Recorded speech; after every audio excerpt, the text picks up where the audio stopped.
Welcome to this edition of Education Briefs, brought to you by the New Jersey Association of School Administrators, which is comprised of Chief Education Officers and school administrators representing school districts throughout New Jersey. Here is Dr. Richard Baza, Executive Director of the NJASA.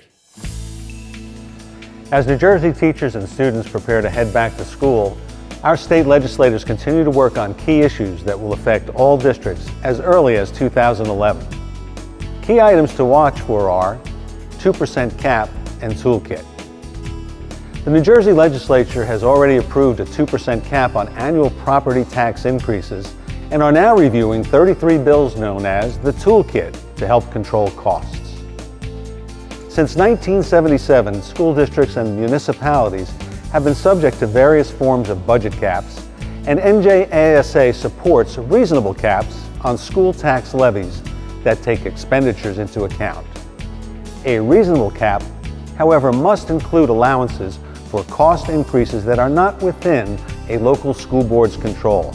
A balance must be struck between controlling property taxes and ensuring adequate services. Budget impact. New Jersey schools have already taken 3 deep budget hits. The first was when the governor withdrew $475 million in promised state aid, forcing districts to use excess surplus to support their 2009-2010 budget.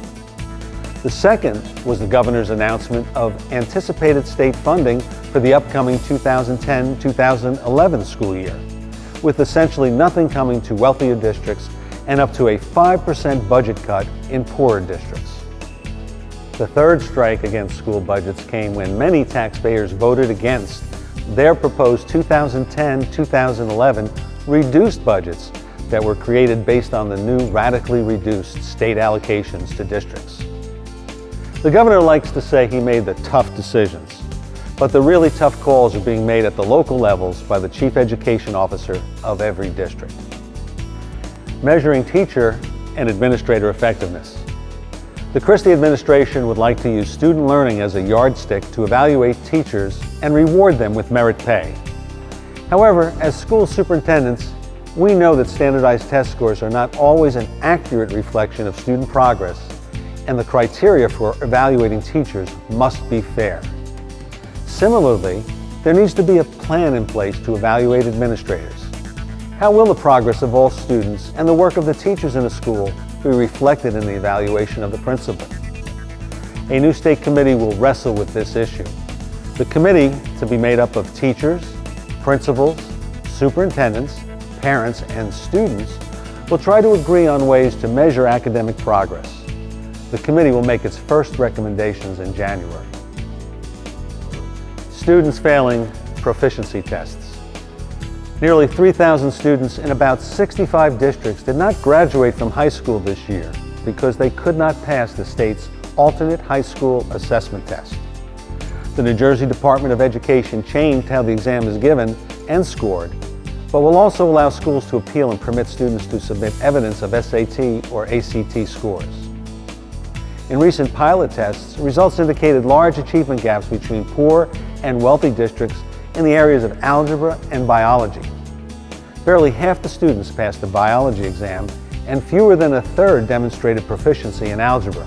It should be noted that these tests are slated to become a graduation requirement in the near future. Demonstrating financial literacy. A new financial literacy component is now a graduation requirement for the class of 2014 in New Jersey schools. Students will be learning about credit, debt, investing, and insurance as part of the New Jersey Core Curriculum Content Standards for 21st century life and careers. These issues will determine the future of New Jersey's education system, and decisions made by our legislators will ultimately affect everyone. As Chief Education Officers, we will be following each of these critical issues and identify ways that schools, parents, and students can take action to ensure that the quality of education remains high in New Jersey. New Jersey's Chief Education Officers, moving education forward.